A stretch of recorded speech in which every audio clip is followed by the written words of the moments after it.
Bonjour à tous, j'espère que vous allez bien. Et je vous fais une vidéo pour vous expliquer comment mettre une pièce sous protection. Alors pourquoi mettre une pièce sous protection? Eh bien ça peut être pour faire un soin, ça peut être pour faire une méditation, ça peut être pour vous faire un auto-nettoyage. Bref, c'est un moment où vous sentez que cette pièce, elle a besoin d'être mise en mode protection sacrée, en mode accompagnement divin. Et donc pour cela, eh bien, je vais vous expliquer comment je procède. Je fais cette protection avant tous les soins énergétiques. Je fais cette protection avant tous mes stages, avant les activations de Kundalini. Alors voilà, je me base sur les 4 éléments, eau, terre, air, feu. Et je prends aussi les 4 directions, le nord, l'est, le sud et l'ouest. En plus, vous avez la possibilité de choisir 4 animaux qui vous parlent avec l'intention que vous allez y associer. Par exemple, lorsque je vais appeler la première énergie qui est sur le nord, je vais appeler le loup. Donc j'y mets le nord, le loup, avec l'intention de lumière. Ensuite, je vais appeler les énergies de l'est, l'air, l'aigle pour sa vision. Ensuite, les énergies du sud, le sud, les dauphins, l'eau pour la joie. Et enfin, les énergies de l'ouest, l'ouest, le feu, le jaguar pour la transformation. Vous pouvez nommer l'animal qui vous parle et surtout l'intention dont vous avez envie. Vous pouvez très bien mettre une intention un jour et puis le lendemain changer d'intention, changer d'adjectif et changer d'animal. Pourquoi pas? Je vous montre tout ça. Je mets toujours une bougie, là qui est au centre de ma pièce. Et bien sûr, avant de mettre cette pièce sous protection, j'ai passé un petit coup de Palo Santo, ou j'ai fait brûler un encens, ou je suis passée au tambour pour m'assurer, ou faire au mieux en tout cas, pour que la pièce soit libérée de certaines énergies un petit peu trop pesantes.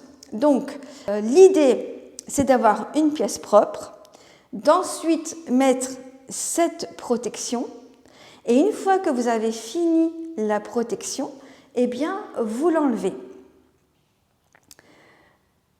Je le fais toujours en musique, ça m'accompagne. Donc là, je vais mettre la musique vraiment en sourdine pour que vous puissiez m'entendre. Ça m'inspire, on va dire que la musique m'inspire beaucoup. Voilà, donc vous avez la musique en fond.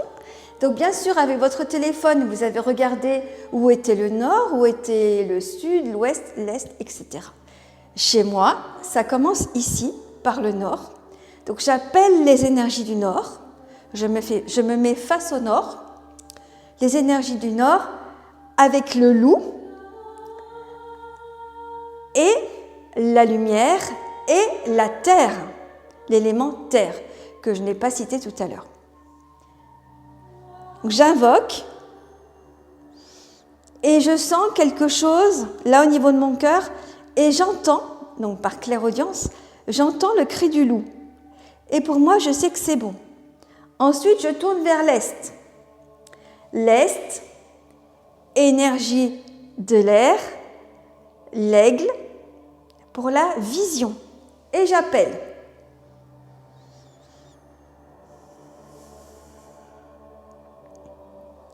Et ça vient se poser au niveau de mon cœur. J'appelle ensuite les énergies du sud. Le dauphin, l'eau, pour la joie.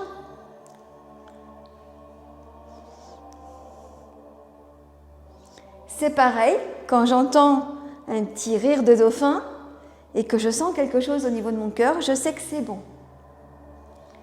Et enfin, les énergies de l'ouest, le feu, le jaguar pour la transformation. Toutes ces énergies, les 4 points, sont maintenant là, concentrés au niveau de mon cœur. Je connecte cette boule d'énergie à la terre-mère et au Père Ciel. Et ensuite, de là, eh bien, je demande à faire une grosse bulle, une grande bulle soutenante, protectrice, et parfois je nomme la personne qui va venir en soins ou en rendez-vous pour qu'elle soit accompagnée, pour que nous soyons tous accompagnés et protégés. Et je vais vous faire une autre vidéo pour vous expliquer comment enlever cette bulle de protection. À tout bientôt. Bye.